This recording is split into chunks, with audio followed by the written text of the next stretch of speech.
এখন থেকে রোজ দুপুরের রান্না তুমিই করবে।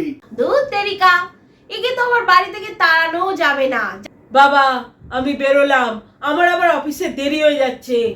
তোমাকে কে বলেছে খেতে? বৌমা দাও দাও, তাড়াতাড়ি বানিয়ে আনো, আমি খাবো।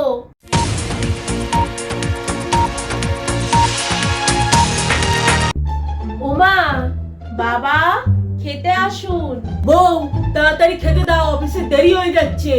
হ্যাঁ দিচ্ছি। মা খেতে আসুন। দাও বৌমা, কি বানিয়েছো খাবারে? বাবা নিন, খেয়ে নিন।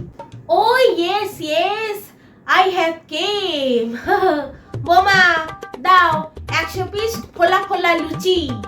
100 পিস লুচি? এত লুচি দিয়ে কি করবে তুমি? সেলাই করে শাড়ি বানিয়ে পরবো। বৌমা তুমিও বসো আমাদের সাথে খেতে। না না বাবা, আমার এখনো অনেক কাজ বাকি আছে, আপনারা খেয়ে নিন, আমি একটু পরে খাবো। আরে কাজ পরে করবে, আমাদের সাথে বসো, একসাথে খাবো।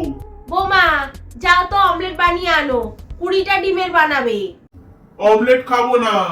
তোমাকে কে বলেছে খেতে? বোমা দাও দাও, তাড়াতাড়ি বানিয়ে আনো, আমি খাবো। হ্যাঁ আনছি বানিয়ে। 5 minutes later. এই নিন আপনার অমলেট, দাও।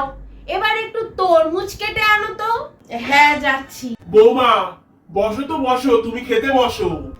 না না বাবা। না তুমি খেতে বসো, আমি যেটা বলছি সেটা করো। তুমি যাও গিয়ে তরমুজ কেটে আনো। কে? আমি? হ্যাঁ তুমি। বাট আমি এখন খাচ্ছি। ঠিক আছে, খাওয়া হয়ে গেলে যাও। পারবো না, আমি এমনিতেও তরমুজ কাটতে জানি না। কি পারলে তুমি সারা জীবনে? শুধু তো কারি কারি গিলতেই জানলে, কোনোদিন তো রান্নাও করলে না। আজীবন তো আমার মাটাকে পর্যন্ত রান্না করে কোনোদিন খাওয়ালে না। বেশ করেছি। সংসারই করলে না, কাজ করতে হবে ভয়ে। দূর, এই জন্য বলেছিলাম একে বাড়িতে ঢোকাস না। বাবা আমি বেরোলাম, আমার আবার অফিসে দেরি হয়ে যাচ্ছে। বউ তুমি সাবধানে থেকো, হ্যাঁ চললাম আমি। বৌমা তুমি দুপুরবেলা কি রান্না করবে? দুপুরের রান্না বৌমা না, তুমি করবে। क्या मस्त जोक मारा। যাও গিয়ে রান্না করো। শুধু মাছের ঝোল, ডাল আর বেগুন ভাজা করবে, তার থেকে একটা রান্নাও বেশি হবে না। আর গুনে গুনে 4 জনের জন্য 4টেই মাছ রান্না হবে। আমি যাই ঘরে, আমি কলপ দিয়েছি চুলে, শ্যাম্পু করতে হবে।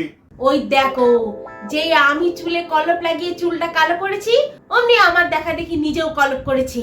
শালা বুড়ো বয়সেও কপি করে আমায়। বৌমা চলো ঘরে চলো, রেস্ট করবে। এ দূর, এসব গেম আমি খেলবো না। এই গেমটাই তোমাকে খেলতে হবে। এখন থেকে রোজ দুপুরের রান্না তুমিই করবে। চলো বৌমা, চলো চলো।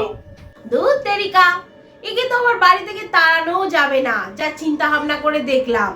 এর এখন নিজের বাড়ি আছে, সম্পত্তি আছে, সেগুলো তো আমি পাবো। আমার অবর্তমানে আমার ছেলে পাবে, আমার বৌমা পাবে। সেইগুলোর একটা ব্যবস্থা করতে হবে, তবে এই বুড়োকে আমি তাড়াতে পারবো। উফ, এতদিন কি আমাকে এই বয়সে খেটে মরতে হবে নাকি?